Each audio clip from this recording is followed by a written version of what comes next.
Assalamualaikum, salam sejahtera dan salam Malaysia Madani. Dengan izin Allah Azza wa Jalla, sekali lagi kita dapat bersama dalam program Bicara Buku, peringkat Jabatan Pendidikan Negeri Kelantan.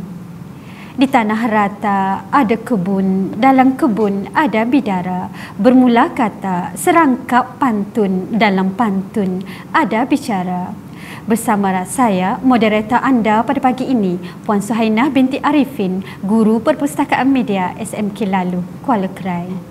Pada hari ini, kita akan mendengar bicara buku yang akan disampaikan oleh Puan Rozaini binti Abdullah, Ketua Penolong Pengarah Sektor Pendidikan Islam, Unit Pembangunan Program Adab dan Nilai, Jabatan Pendidikan Negeri Kelantan. Tak kenal maka tak cinta. Oleh itu, sebelum tirai bicara bermula, kita telusuri sejarah perkhidmatan milik pembicara buku kali ini. Bermula tahun 1995 hingga 2014 bergelar Guru Penolong. Pada tahun 2014 sehingga 2021 dinaikkan pangkat sebagai penolong pengarah dan seterusnya bermula tahun 2022 sehingga kini bergelar Ketua Penolong Pengarah Sektor Pendidikan Islam, Unit Pembangunan Program Adab dan Nilai, Jabatan Pendidikan Negeri Kelantan. Sepanjang perkhidmatan beliau mendapat anugerah Perkhidmatan Cemerlang tahun 2002, 2009 dan 2018. Pada tahun 2018, beliau mendapat anugerah Pengurusan Terbilang KPM. Tahun 2019, beliau mendapat tempat kedua dalam sayembara cerpen Gemar DBP. Seterusnya, pada tahun 2020 menerima hadiah penghargaan cerpen Kearifan Tempatan Anjuran Dewan Bahasa dan Pustaka. Beliau juga penerima hadiah penghargaan sayembara cerpen Gemar DBP KNK pada tahun 2018, 2020, 2021 dan 2022. Pada hari ini, beliau akan membicarakan buku Lukanya Merah karya Rohani Deraman, terbitan Dewan Bahasa dan Pustaka. Sama-sama kita saksikan. Dipersilakan. Bismillahirrahmanirrahim. Assalamualaikum warahmatullahi taala wabarakatuh.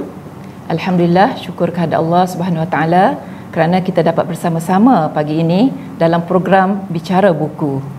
Jadi pada hari ini saya akan membincangkan atau mengulas sebuah novel yang bertajuk Lukanya Merah. Buku ini diterbitkan oleh Dewan Bahasa dan Pustaka dan cetakan tahun 2015. Sebenarnya buku ini mempunyai cetakan yang pertama iaitu pada tahun 2013.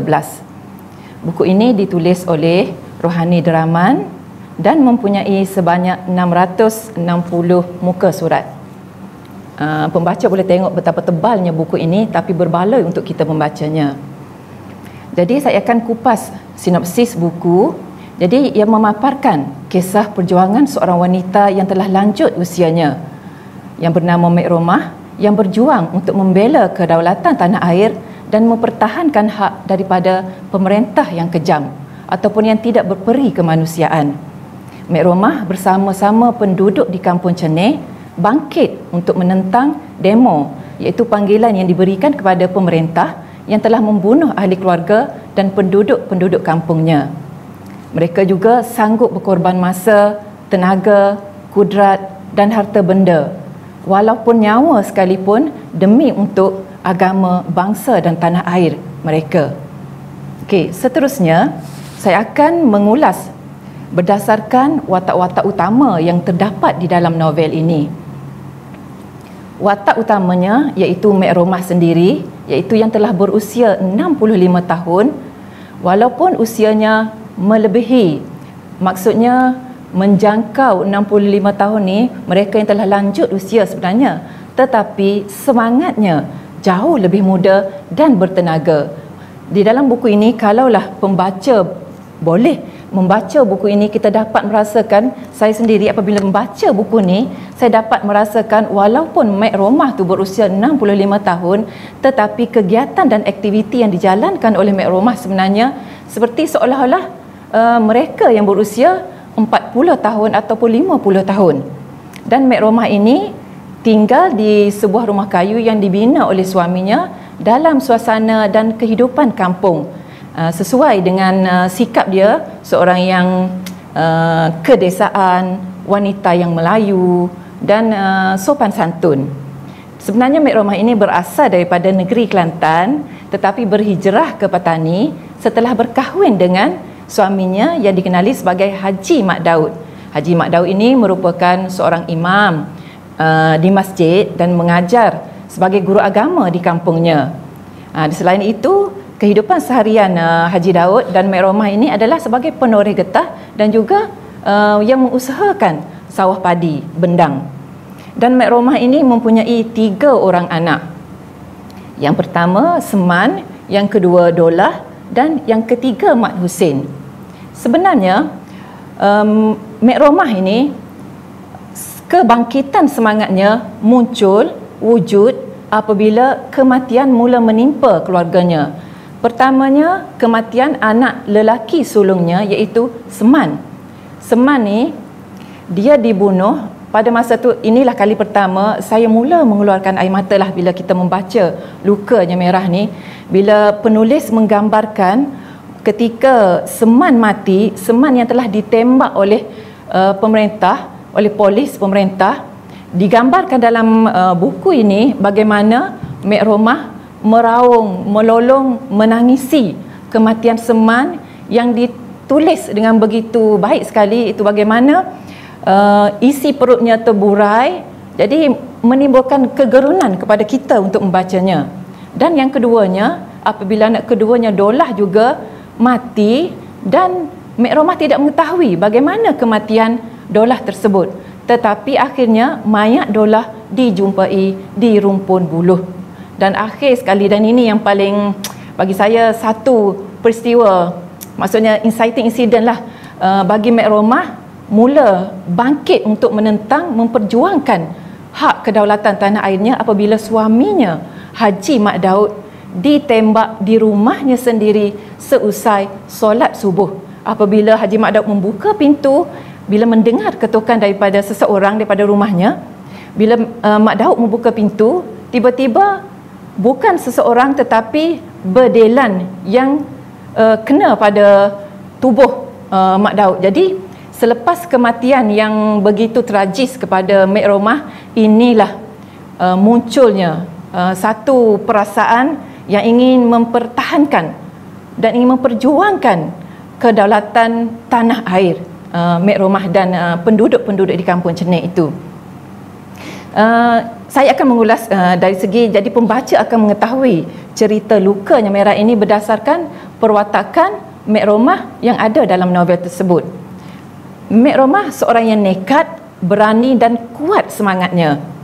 Setelah kematian ahli keluarga, dia bertekad walau apa pun dia akan teruskan perjuangan dia, perjuangan Haji Mak Daud. Sebenarnya Haji Mak Daud ni, suaminya ni memang menggalakkan anak-anak dia ikut dia untuk menentang, untuk mempertahankan tanah air mereka daripada dijajah, dan dia ingin membebaskan tanah air yang telah didiami oleh penduduk-penduduk Muslim di wilayah selatan Thai ini untuk menjadi hak milik mereka. Mereka rasa seolah-olah mereka berada di tanah air sendiri, tapi seolah-olah hanya sekadar menumpang di rumah orang.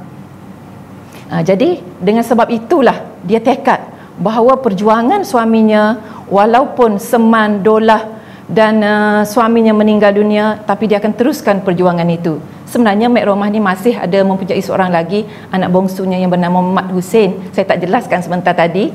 Sebenarnya Mat Husin ni masih hidup, tapi sebenarnya Mat Husin juga merupakan konflik kepada Mek Romah kerana Mat Husin ni tidak mengikut perjuangan yang telah dimulakan oleh ayahnya, abangnya Seman dan Dolah. Jadi Mek Romah ni juga kerana beraninya, dirinya seorang yang berani, Mek Romah sentiasa bergerak seorang diri ke mana-mana sahaja dia hendak keluar daripada kampungnya. Dan peristiwa yang kita dapat tahu bahawa betapa keberanian dan nekatnya Mek Romah apabila dia keluar ke Yala setelah mendapat tahu bahawa sahabatnya, arwah Daulah iaitu Mat Ludin yang telah meneruskan perjuangan untuk memperjuangkan hak kedaulatan tanah airnya hilang tanpa berita. Jadi apabila diberitahu oleh penduduk kampung bahawa Mat Ludin ini telah hilang, Mek Romah dengan penuh semangat, dengan beraninya, dan dia nekat untuk keluar ke Yala untuk mencari Mat Ludin. Jadi hasilnya, walaupun ditentang oleh orang ramai, penduduk kampung telah memberitahu kepada Mek Romah dengan keadaan dia yang tua, dengan keadaan dia yang tempang kakinya, dia rasanya tidak selamat untuk Mek Romah keluar seorang diri. Tapi Mek Romah mengambil kesakitan di kakinya adalah sebagai satu kekuatan untuk Mek Romah tidak dicurigai oleh pemerintah yang ingin mencari mereka yang bersubahat, kononnya dengan pulau, mereka yang berjuang, kononnya yang dikatakan pengganas bagi pihak pemerintah negara itu, yang berjuang untuk menentang mereka. Jadi dengan itu Mek Romah rasa kelemahan itu dianggap sebagai satu kekuatan untuk dia tidak dicurigai. Begitu juga Mek Romah seorang diri ke Kelantan. Tujuannya ke Kelantan adalah untuk bertemu dengan adik-adiknya yang telah sekian lama dia tinggalkan. Daripada Kelantan dia naik bas, dia naik kereta tut-tut seorang diri. Tapi Mek Romah sebab dia rasa dia yakin dan semangatnya memang kuat, dia pergi ke Kelantan berjumpa dengan adik-adiknya dan akhirnya dia pergi ke Johor untuk berjumpa dengan Mak Husin, iaitu anaknya yang bongsu. Sebenarnya Mak Husin ni dia keluar daripada Kampung Cenir kerana dia tidak ingin berada di selatan Tai, kerana tidak mahu mati seperti ayahnya, seperti abang-abangnya. Mak Husin ni merupakan satu konflik kepada Mek Romah kerana dia telah meninggalkan mak, dia telah meninggalkan anak dan isterinya demi untuk kepentingan dirinya. Jadi dia tak nak mengusahakan tanah kebun, getah dan juga sawah bendang yang diwariskan oleh Mek Romah dan suaminya. Namun Mak Husin ni tetap bertegas, dia tidak mahu dirinya terkait dengan penduduk Kampung Cenir yang boleh mengakibatkan dan mungkin menyebabkan dia akan mati, ditembak ataupun dibedil oleh puak demo tu. Itu ayat yang digunakan dalam ayat ini, iaitu pemerintah yang kejam itu digunakan sebagai demo, iaitu puak demo lah. Kan bahasa Kelantan ni aku mu demo ambo. Jadi puak demo tu yang digunakan sebagai satu bahasa yang mudahlah bagi penduduk kampung tu untuk memberitahu bahawa pemerintah yang zalim tu, demo itulah yang selama ini yang telah memberi tekanan kepada penduduk kampung dan juga Mek Romah itu sendiri. Dan seperti yang kita tahu bahawa Mek Romah yang telah tempang kakinya ni, sebenarnya Mek Romah tempang kakinya kerana dia telah digigit anjing penduduk kampung yang berbangsa Tai, iaitu Mek Nuong. Disebabkan gigitan anjing tu, kakinya telah tempang, dan Mek Romah ni kerana tidak mahu pergerakannya terbatas, sehingga akhirnya Mek Romah ni tidak pernah ke hospital untuk mendapatkan ubat-ubatan. Dia hanya menggunakan ubat-ubat yang ada di kampungnya dan juga menggunakan minyak urut, sekadar itu sahaja untuk melegakan kesakitannya. Di samping itu, dalam cerita ni juga Mek Romah seorang yang cukup berani, iaitu berani mengambil risiko, iaitu membiarkan Fatimah berada di rumahnya sepanjang Fatimah ini bersembunyi daripada diburu oleh puak demo. Okey, siapa Fatimah ni sebenarnya? Fatimah ni merupakan seorang wanita, seorang anak muda yang telah yang telah menimbulkan satu kerisauan, satu satu kebimbangan kepada pemerintah puak demo tu, kerana Fatimah ni dia seorang yang telah mendapat pendidikan di Afghanistan, dan di sana Fatimah ini telah mempelajari bagaimana untuk membuat bom dan juga tahu menggunakan senapang. Disebabkan itu, perjuangan Fatimah bersama kumpulan-kumpulannya ni telah berjaya membedil beberapa orang pegawai pemerintah dan juga telah mengebom beberapa tempat pemerintah Puak Demo tersebut. Jadi Fatimah berada di rumahnya sepanjang pencarian oleh pemerintah yang kejam tersebut. Dan akhirnya kemuncak keberanian Mek Romah ini apabila dia seorang diri masuk ke kem untuk mengebom kem dan juga bangunan tempat menyimpan senjata pemerintah, pegawai-pegawai, askar-askar polis yang telah memberi tekanan kepada Mek Romah dan penduduk kampungnya. Itu kemuncak segala-galanya, walaupun ditentang oleh anak-anak muda kampungnya, walaupun ditentang oleh Fatimah, walaupun ditentang oleh menantunya Siti Aisyah yang menganggapnya sebagai ibu kandungnya. Siti Aisyah ni merupakan isteri kepada Mak Hussein yang telah meninggalkan mereka semua ke Singapura. Okey, di samping itu Mek Romah juga seorang yang sangat pemurah. Bagaimana? Iaitu Mek Romah sanggup menghabiskan harta bendanya untuk diberikan kepada penduduk-penduduk kampung yang telah kematian suami, yang telah kematian anak-anak. Dan Mek Romah juga sanggup menghabiskan wangnya untuk diberikan kepada kumpulan-kumpulan yang berjuang untuk menentang pemerintah dan pemerintah dan Puak Demo tersebut. Dan kemuncaknya juga Mek Romah telah menjual tanahnya untuk diambil duit dan diserahkan kepada kumpulan yang akan meneruskan perjuangannya untuk menentang Puak Demo tersebut. Di samping itu dia telah memberikan rasanya beratus ribu tanah tu dijual dengan harga beratus ribu dan diberikan kepada kumpulan-kumpulan perjuangan itu untuk membeli peralatan dan juga senjata.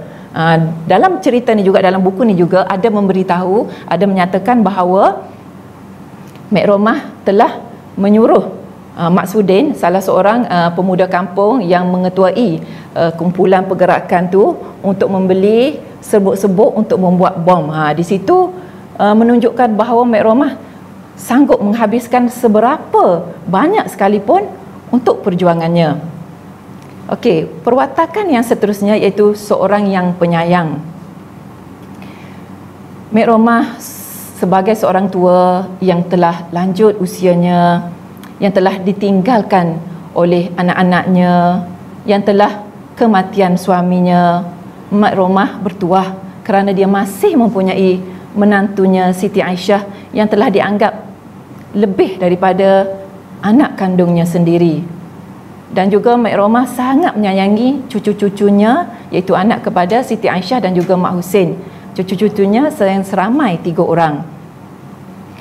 Dia sanggup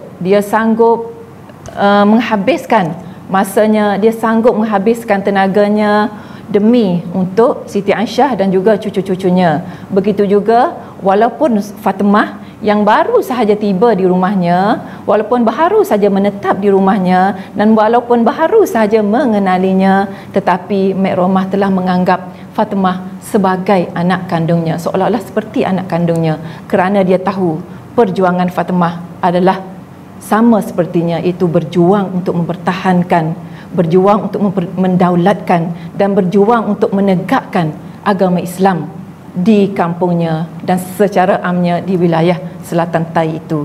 Yang sekarang ini kita pun masih tahu bahawa wilayah Selatan Tai itu masih lagi bergolak sehingga ke hari ini, dan proses maksudnya pergolakan itu, pembedelan, pengeboman, kematian masih lagi berleluasa di wilayah Selatan Tai ini. Dan Mek Romah juga seorang yang menyimpan rasa marahnya, dan apabila dia mengeluarkan rasa marahnya, dia akan boleh menyebabkan Mek Romah itu seorang yang sangat marahlah. Jadi maksudnya dia cukup berdendam apabila sesuatu yang berlaku tu tidak kena dengan hasrat dan juga kehendaknya. Iaitu yang pertama, Mek Romah pernah marah dengan Mek Nuong. Bukan apa, sebab pada masa itu kerana Mek Nuong lah kakinya berbulan-bulan bergerak secara tempang. Kerana anjing Mek Nuwong lah dia menjadi seorang yang tempang dan membataskan pergerakannya. Tetapi akhirnya setelah diberitahu bahawa Mek Nuwong sebenarnya bukanlah bukanlah seperti puak demo, sebenarnya Mek Nuwong juga sangat rasa marah dan sangat kecewa dengan bangsanya yang telah menindas penduduk Muslim.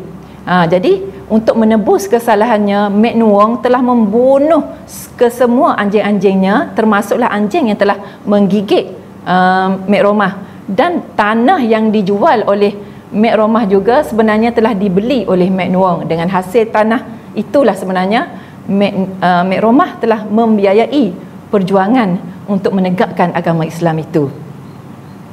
Dan yang kedua, ini yang saya rasa saya sangat suka bila baca bab bila Mek Romah marah dengan Mak Husin.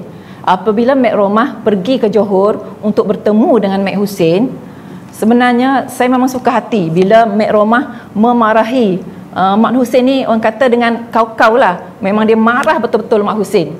Sebabnya bila dia pergi ke Johor, bila dia berjumpa dengan Mak Husin, dia terkejut. Dia terkejut kerana Mak Husin ni telah berubah wataknya, daripada seorang yang tidak pernah tinggalkan solat, daripada seorang yang 24 jamnya dengan Al-Qurannya, daripada seorang yang pernah menjadi imam dan mengaji. Apabila Mek Romah berjumpa dengan Mak Husin di Johor, Mek Romah terkejut. Kerana apa? Sebabnya Mak Husin bukan lagi Mak Husin yang dulu. Mak Husin telah berpakaian seperti bukan dirinya, memakai seluar pendek, isterinya yang tidak bertudung, memakai skirt. Apabila Mek Romah bertanyakan kiblat untuk menunaikan solat, Mak Husin rupanya teragak-agak untuk menyatakan di manakah kiblat itu. Jadi menunjukkan Mak Husin ini telah meninggalkan rukun Islam, iaitu menunaikan solat, salah satu rukun iman yang merupakan tiang agama yang telah diterapkan secara, orang cakap itulah yang telah diterapkan oleh ayah Mak Husin itu, Mak Daud dan Mek Romah, bahawa solat itu tidak boleh ditinggalkan. Malangnya perubahan Mak Husin ini telah menyebabkan Mek Romah marah, dan Mek Romah telah marah betul-betul. Mak Husin dia kata, kamu ni dalam bahasa Kelantan dia kata, mu ni nak jadi gano, nak jadi gapo ni sebenarnya. Dak, tinggal kapung, ingat kodoh lah tok se kata gapo? Tok se memperjuangkan tinggal anak bini, tok se memperjuangkan Islam. Mari sini mu tinggal amanah Allah, perintah Allah, mu tinggal. Kalau gitu mu beli tiket bah kat aku juga, aku nak balik juga hari ni, aku tak asal dah duduk sini. Jadi situ. Jadi banyak lagi lah sebenarnya kata-kata Mek Romah yang menyebabkan saya suka padan muka Mak Husin, marah betul-betul. Jadi walaupun Mak Husin menegah Mek Romah supaya bertahan beberapa hari duduk di rumahnya, tapi Mek Romah tetap pulang juga. Tapi sebagai seorang ibu sebenarnya, bila Mek Romah bersalam, berpeluk dengan Mak Husin ketika untuk meninggalkan Johor untuk balik semula ke Kelantan, Mek Romah sebagai seorang ibu kan, jadi Mek Romah berbisik kepada Mak Husin. Dia cakap, masih ada masa lagi, kau pulanglah ke pangkal jalan, ingat dah Allah. Jadi mak mahu kamu balik semula, kamu ingat bahawa kita ni akhirnya akan berada di alam sana, di akhirat sana. Jadi Mek Romah dia berharap dalam hatinya agar Mak Husin ini kembali semula kepada dirinya yang asal, yang telah ditanamkan dengan sifat-sifat akhlak, iman, adab, nilai dan sebagainya seperti yang telah dibesarkan oleh arwah ayahnya. Dan akhir sekali kemuncak kemarahan Mek Romah, iaitu marah dengan puak demo dan bangsa Thai yang memanggil mereka Hongki, iaitu yang bermaksud pendatang. Mek Romah pantang mendengar perkataan Hongki apabila bangsa Thai memanggil Muslim, orang-orang Muslim, orang-orang Islam ini dengan pendatang. Mek Romah cukup marah. Tapi sebenarnya setiap kali Mek Romah hendak memberi balasan ataupun hendak mengherdik atau menghentam mereka balik, tapi Mek Romah tetap masih ada sabar kerana dia tidak ingin menimbulkan sebarang masalah berlaku, kerana masih jauh lagi perjalanan mereka untuk memperjuangkan kedaulatan dan juga syiar agama Islam. Okey, seterusnya inilah menariknya tentang buku ini. Pertamanya bila saya buka buku ni, memang saya nampak kita ni tulisan yang sangat besar, bahasa yang mudah difahami. Bahasa yang mudah difahami, ayat-ayat yang ringkas, pendek tetapi indah dan syarat dengan makna. Saya memang betul-betul tertarik. Lukisan kata-kata yang dilakarkan oleh penulis Rohani Deraman ini mampu menjentik dan membenihkan semangat cintakan tanah air dan agama. Dan juga kata-kata yang terkandung di dalam ni mampu menumpahkan darah dan menimbulkan rasa sebab pada diri saya lah setiap kali membaca baris-baris ayat, bait kata-kata yang ada dalam novel ni. Di dalam ini juga banyak terkandung falsafah, nasihat dan juga motivasi. Pertama, redha dengan ketentuan Allah Subhanahu Wa Taala. Sepanjang membaca buku ini, saya dapat satu perkara bahawa Mek Romah ini merupakan isteri kepada seorang imam yang berketurunan mereka yang menyebarkan agama Islam. Segala perbuatan Mek Romah selalunya diberi nasihat oleh arwah suaminya, Mak Daud. Setiap kali Mek Romah tidak suka dengan sesuatu, setiap kali Mek Romah tidak reda, kecewa dengan sesuatu, Mak Daud sentiasa memberitahu bahawa kita hendaklah reda, kerana setiap sesuatu yang berlaku itu ada hikmah yang akan Allah berikan. Contohnya lah ayat-ayat dalam buku Lukanya Merah ni. Contohnya macam Mak Daud pernah menyatakan kepada Mek Romah, hasil tanaman kita itu ada hak orang lain, hak jiran, hak orang miskin dan hak binatang-binatang juga. Apabila Mek Romah dia marah apabila binatang-binatang tu datang dan mengambil hasil kebun mereka. Dan juga ini satu ayat yang cukup berkesanlah bagi saya. Untuk berjihad, kita tidak boleh terlalu cintakan dunia hingga takut untuk tinggalkannya. Kalau asyik mengira kasih sayang di dunia, kita akan hilang kasih Allah di akhirat. Itu sebenarnya dia menjentik satu juga kepada diri saya, jiwa saya, sebenarnya untuk kita terlalu mengejar dunia kita sehingga kita lupa bahawa akhiratlah segala-galanya. Dan yang akhir sekali yang Mek Romah tak tinggalkan, iaitu Mek Romah memulakan sesuatu dengan memulakan solat hajat. Setiap pergerakan yang nak buat, setiap perjuangan dia nak lakukan, setiap kali dia pergi keluar daripada kampungnya, setiap kali dia hendak berjumpa dengan kumpulan yang akan meneruskan perjuangannya, Mek Romah akan mulakan dengan solat hajat terlebih dahulu untuk mendapatkan keredaan dan dimudahkan urusannya oleh Allah nanti. Dan sebenarnya akhir sekali apabila kita baca buku ini, sebenarnya secara tak langsung, selama ini saya hanya membaca kisah-kisah pergolakan di wilayah Selatan Thai melalui media massa sahaja. Tetapi dengan menelusuri buku Lukanya Merah ini, secara tak langsung saya seolah-olah berada dalam buku ini. Penulisnya berhasil membawa kita mengetahui sejarah sebenar, realiti yang dihadapi oleh Muslim wilayah Selatan Thai. Itu sebenarnya yang menarik perhatian saya. Dan akhir sekali saya pernah berjumpa dengan Rohani Deraman, Kak Ani. Dia pernah memberitahu bahawa dia menulis novel Lukanya Merah ini dengan air mata.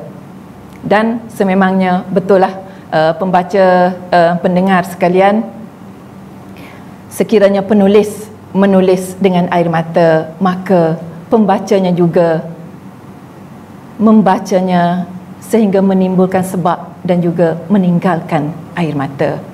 Itu sahaja. Jadi untuk mendapatkan cerita selanjutnya untuk mendapatkan rasa yang terdapat dalam buku ini, novel Lukanya Merah ini, pembaca, pendengar boleh dapatkannya untuk sama-sama kita menghayati perjuangan Mek Romah dalam mendaulatkan agama Islam, dalam menegakkan kedaulatan tanah airnya, dalam memperjuangkan hak-hak muslimnya. Maka sama-samalah kita cuba membaca buku ini, dan saya berharap buku ini dapat memberikan satu manfaat kepada kita, satu rasa untuk sama-sama kita tanamkan rasa cintakan Allah, rasa cintakan agama, rasa cintakan tanah air. Itu saja. Sekian, terima kasih. Assalamualaikum warahmatullahi taala wabarakatuh. Demikianlah tadi bicara buku yang disampaikan oleh Puan Rozaini binti Abdullah. Semoga kita mendapat manfaat daripada intipati buku yang disampaikan itu. Sekian saja program Bicara Buku pada pagi ini. Mohon maaf sekiranya tersalah kata yang disusun, terkilaf bicara yang dilontar. Jangan lupa untuk mengisi kehadiran tuan puan di pautan SPL KPM yang disediakan.